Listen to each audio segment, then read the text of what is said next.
This is Democracy Now! I'm Amy Goodman with Juan Gonzalez. Last night, Democrats took the House of Representatives. Republicans expanded their control of the Senate. Juan? Yeah, I wanted to ask Katrina vanden Heuvel. We've been talking about this now, split situation in the House and the Senate, and you raised the issue of the Progressive Caucus in the House.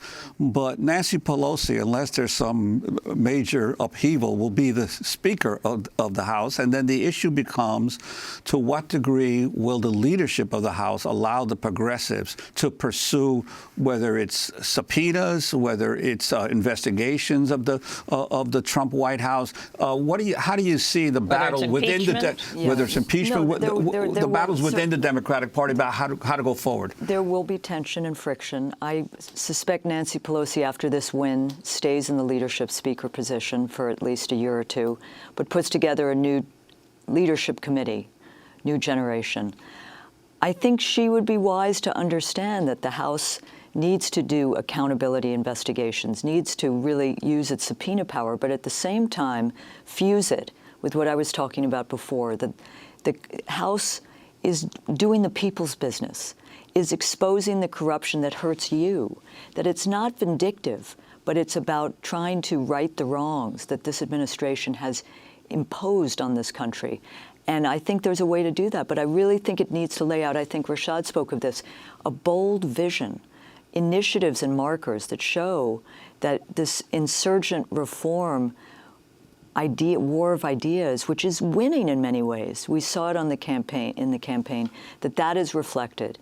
And that will lift up the House more effectively than just hearings, or disarray. Wouldn't the passage, even, for instance, of a much higher federal minimum wage by the House be an initial signal to the American people? Absolutely, or a tuition-free higher ed. I mean, a set of issues that speak to politics at its best is about improving the condition of people's lives. And I think the House needs to show that it is in that business. I also think you have, for example, in Elizabeth Warren's very good Anti-Corruption and Public Integrity Act, a roadmap for another issue that should play big moving forward into 2020 and beyond, which is essentially a system that's rigged. But you have, people low income versus the very wealthiest. Look, Arkansas raised its minimum wage. Take on the tax cut that this administration and its enablers just gave to the wealthiest and corporations. It's not playing very well out in the country. No wonder there wasn't a lot of talk about it in this campaign. So I think there are a set of issues. I will say one thing that the caucus is going to do and needs to do, the Progressive Caucus builds on what Rashad was saying. We need to build independent political power. And the mobilization we've seen in this campaign is, the door knocks, the retail politics, the door-to-door, the mobilization was extraordinary in local communities, grassroots, whether Georgia, Florida, those heartbreaking, the Florida race. But the caucus, with its new center, is going to link with movements, which I think is critical, movements outside of Washington, and lift up their issues and ideas.